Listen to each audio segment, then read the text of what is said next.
Good evening and welcome to another episode of Close Up. Since COVID-19 took hold in March this year, the Fiji National Provident Fund, in partnership with the Fijian government, implemented relief packages to assist its members and employers who have suffered the impacts of the global pandemic. On the show tonight, we will discuss the purpose of the fund and its assistance during these trying times. My guest in studio this evening is the Chief Executive Officer, Mr. Chaochi Koroi, and the FNPF General Manager Member Services, Alipate Wangaraewai. Good evening, sirs, and welcome to the show tonight. Good evening, Stella, and thank you for having us this evening. Okay, Mr. Koroi, I'll start with you first. Most members know that they have a portion of their income paid into their FNPF accounts, but tend to think that they should be able to access it whenever they want. Can you start by explaining why FNPF was established in the first place? Okay, thank you very much, Stella. I think before I start to answer that question, let me just emphasize that one of the important success factors for any institutions like FNPF is the public acceptability. That means how does the public, particularly the members, see us, see FNPF? Eh? And as you may be aware, we are trying to get in touch directly with members to actually understand with them or answer their questions, the questions that you have just asked now. And also there were public forums. Pate and his team are going out to visit workers in their workplaces to try and get directly to the workers and understand with them rather than them going to hear answers from elsewhere. There's a lot of information and sometimes misinformation out there involving FNPF, so we will be coming out a lot and reaching the members directly to answer their questions directly with them. To your question, I think FNPF has been around now for over 50 years. It was set up in 1966.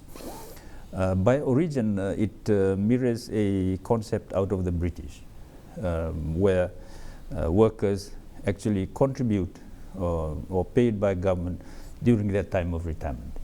So our leaders at that time saw it fit for us to adopt it for Fiji, and over the last 50 years we have seen the contributions that FNPF has made to members over these last 5 decades. Basically, it's a compulsory superannuation fund where members and the employer contribute a certain percentage of their wages and salary to the fund, for the fund to invest, add interest, and give it back to them when they reach the retirement. Others, when they reach the retirement, they can either take a pension or take full lump sum. So that's basically the background of the fund. It's a statutory contribution. Members pay a certain percentage, in this case 5%, and their employer pays 5%. And the fund comes to FNPF, invests it, earns interest on it, and then gives it back to the members. Interesting. Mr. Wangaraewai, now on to you. How has FNPF been able to ensure that it keeps to its core role as a retirement saving fund? Thank you. I think it's important for members to understand that the FNPF is going to be there to meet their needs, whether it's in terms of the approved withdrawal grounds, in normal times and abnormal times, such as the ones that we are going now, which is the COVID-19. That's in our act in terms of what we can do to assist. So all the assistance that we are doing is governed by our act.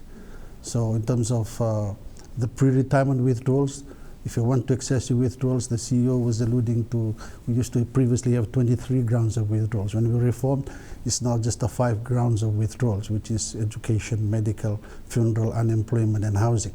Those are the only five grounds of withdrawals. And those 5 grounds are basically, if you want to access that, that's access from the 30%, which is your general balance. The only time that one can dig into his preserved account is when he's a first-time home buyer for the first time. So he is allowed then to dip 30% into the 70%, which is 21%. So that's the only time that someone is allowed to dip into the preserved account. So that's keeping in line with the basic purpose of the FNPF, which was basically to preserve members' fund for retirement. Whilst you are working, hopefully when you collected contributions, we invest it and we grow it to a balance that would be sufficient for you to make meaningful decisions and the money to take care of you in your later years when you retire. So that's fundamentally the role of FNPF. So strictly, all the assistance that are given is in accordance with our Act, that's legislated in our Act, and especially this COVID-19. You see that during the COVID-19 situation, the Cyclone Harold, Cyclone Winston, in situations like this, when members need help, they come to the FNPF for help. But then the point that we want to make is that they are limited. The assistance is limited to the 30% of their preserved account. So the bulk of their money, which is 70%, is preserved for their retirement, which is fundamentally the purpose of why FNPF was set up in 1966. Thank you. Don't go away, we'll have more discussions after the break.